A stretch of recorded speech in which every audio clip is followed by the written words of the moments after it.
इस संसार में आया हुआ जीव केवल वही जीव इस रचना से मुक्त हो सकता है जिसके धूर कर्म में उस कुल मालिक ने अपने मिलाप का लेख लिखा हुआ है।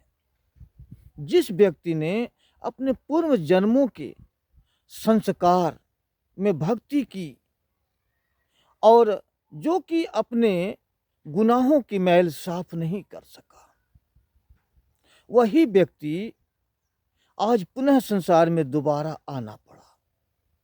जो कि उस कुल मालिक ने हमारे उस भक्ति के दोबारा गुरु मिलने के लिए, अपने मिलाप के लिए उस मालिक ने अपना मोहर लगा दिया, लेख लिख दिया।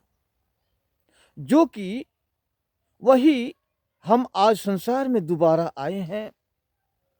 कोई भी व्यक्ति अपने मन मर्जी से, अपने युक्ति, अपने बल बुद्धि से कोई भी उस मालिक से नहीं मिल सकता। उस परमात्मा से मिलाप करना उस परमात्मा की दया मेहर पर है।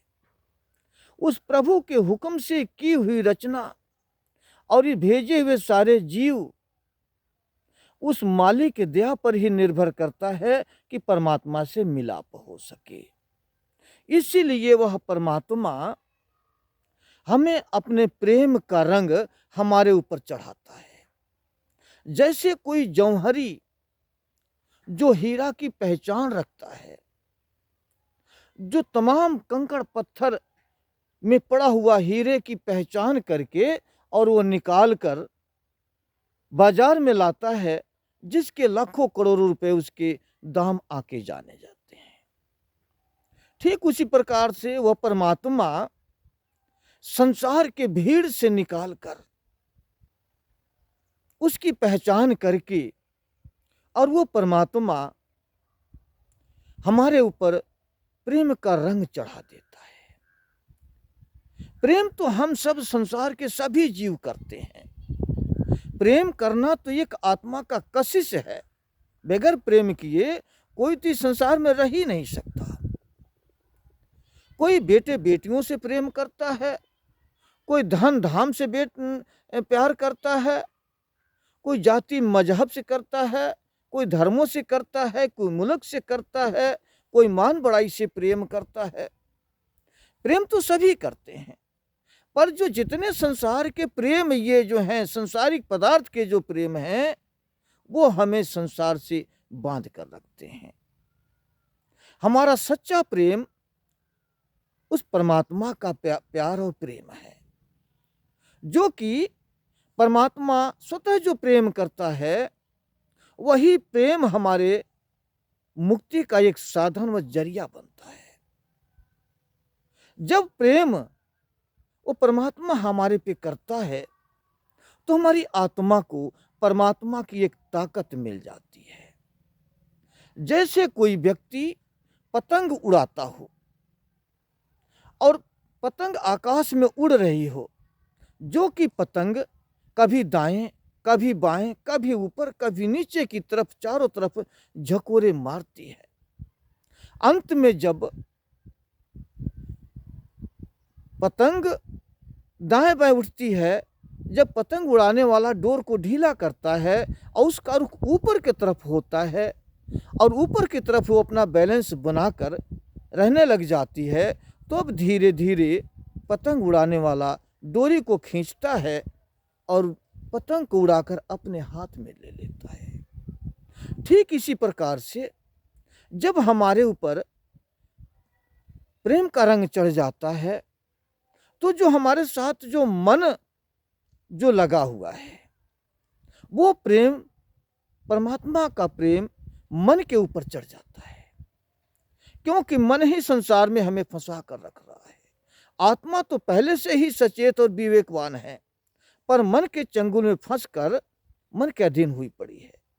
आत्मा को जब ताकत परमात्मा से मिलती है, तो मन रूपी पतंग को प्रेम रूपी डोर से जोड़ देती है और आत्मा अपने बुद्धि रूपी ताकत के हाथ में उस प्रेम की डोरी पकड़ा देती है। वो बुद्धि पतंग को उड़ाता है। मन जब चारों तरफ, चारों दिशाओं में दौड़ता भागता हार थक करके जब ऊपर का रुख लेने लग जाता है, जब उस प्रेम की डोरी का रस मिलता है, तब वो बुद्धि के इशारे पर चलना शुरू कर देता है। मन को शांति मिल जाती है। प्रेम मन के अंदर उस मालिक के मिलने का और एक तड़प और विरह पैदा हो जाता है।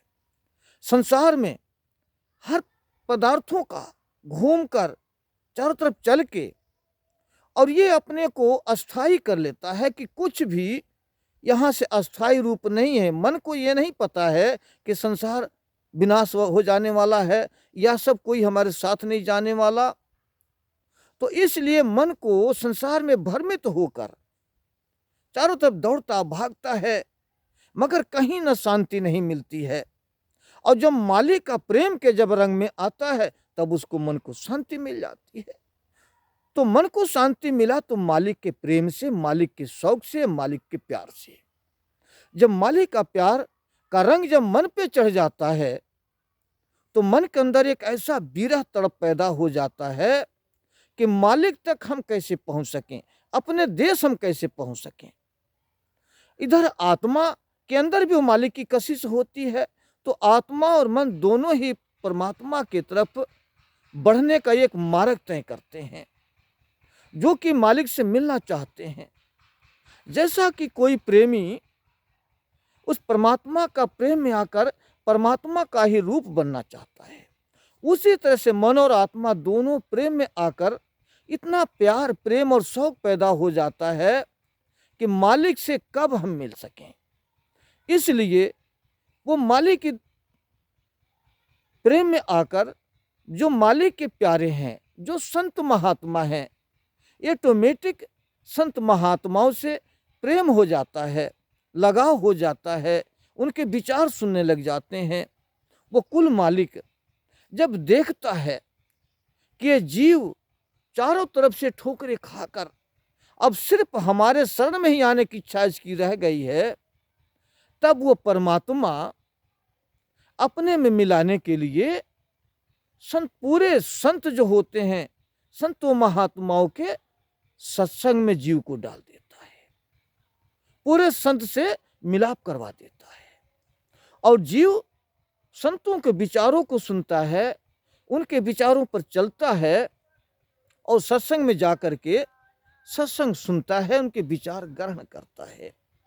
धीरे धीरे ज्यों ज्यों सत्संग का रस मिलता है, मन और भी ललायित होता जाता है और भी इसकी चॉइस बढ़ती जाती है सतगुरु के तरफ, सत्संग के तरफ।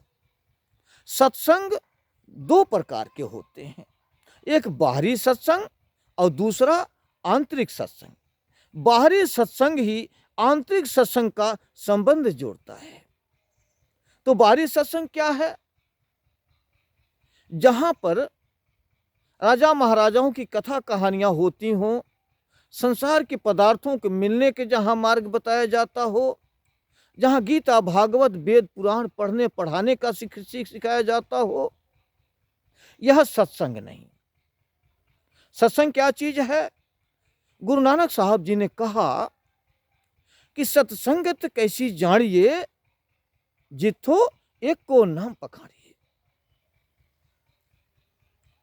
गुरु नानक देव जी कहते हैं कि सत्संग वह है कि बाहरी सत्संग जो सुनाया जाता है, वहां पर परमात्मा के प्रेम प्यार व शौक पैदा किया जाता है।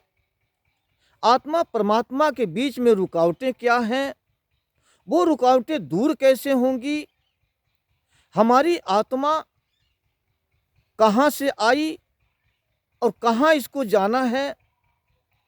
तो सत्संग में सारी बातें हमें बताई जाती हैं कि आत्मा सचखंड से उतरकर आज पिंड में फंसी है, मृतलोक में आई है। तीनों लोग काल के दायरे हैं, काल के दायरे में आत्मा फंसी है, मन के चंगुल में है।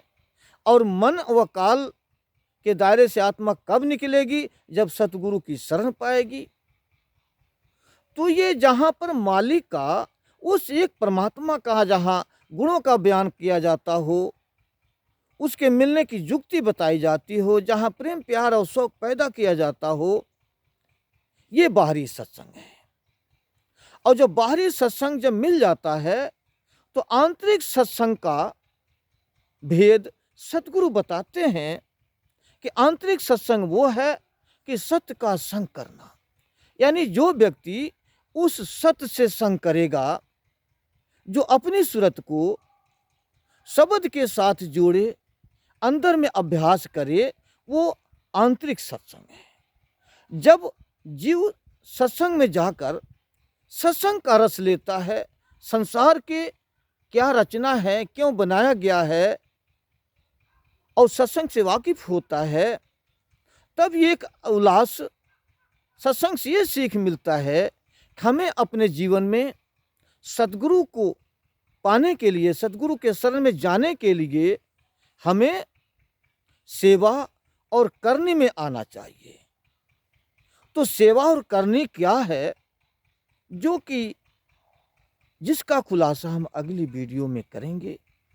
जब तक के लिए मुझे इजाज़त दीजिए। वीडियो को लाइक और सब्सक्राइब करना न भूलें। धन्यवाद।